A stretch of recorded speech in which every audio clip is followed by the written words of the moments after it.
That is right. We are going with Dominic, the Devastator Reyes, to defeat Nikita, the Miner Krylov.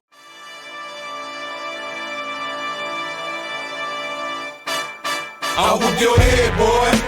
You know I will. I whoop your head, boy. With the back of the steel. I whoop your head, boy. Your cap can get peeled. I whoop your head, boy. Your ass can get killed. I'm not back. I'm better. Back and better. You look.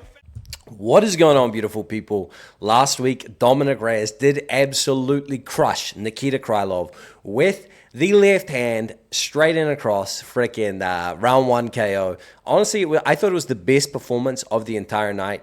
You could argue maybe Marco Tulio was really good, but as an underdog, showed up here. We are now 9 wins to 4 losses in the underdog opportunity this year. And honestly, that stat blows me away. We are 5-1 in our last 6. We are dominating at picking underdogs right now. It is honestly unbelievable. 9-4. I'm incredibly proud of this statistic. Not only did we pick Dominic Reyes to win this fight, we picked him to win by knockout. We picked Dominic Reyes to win by knockout. We featured it on our free betting guide, and it was also an official premium play on the We Want Picks Premium. And if you guys want to access that, sign up to We Want Picks Premium in the link in the description of this video. Code BetSam to get 10% off. You know, let's bust into this next weekend. That's enough gloating.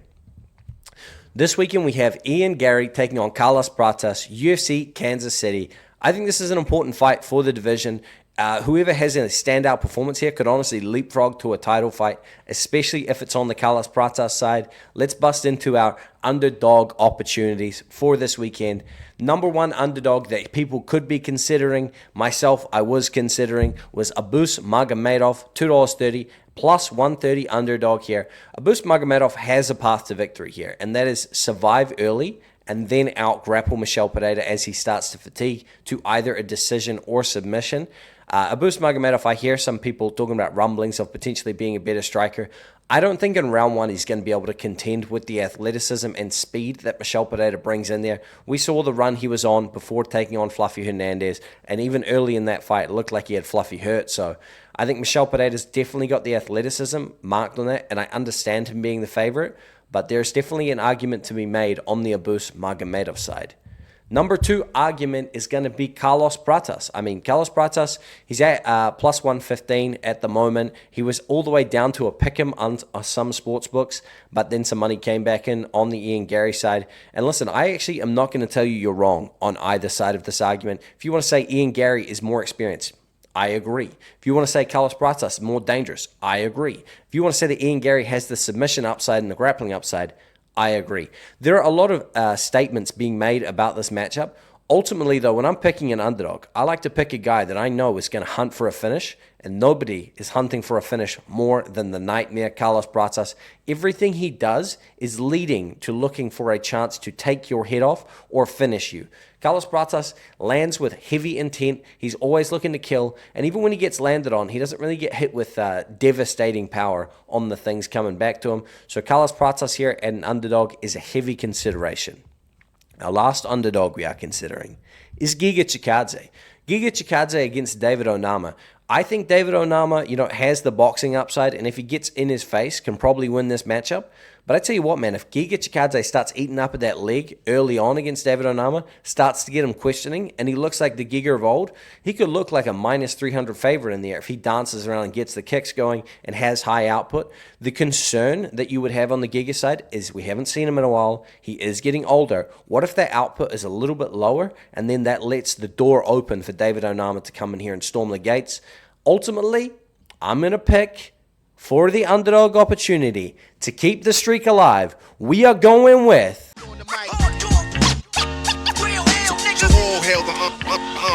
It's to my real ill niggas, heavyweight hitters, dope getters, 50 ways to make figures. My niggas, they come on the spot to fail sisters, like the head rail spitters, the kids on the ziggas. When it's ugly, then the club is lovely.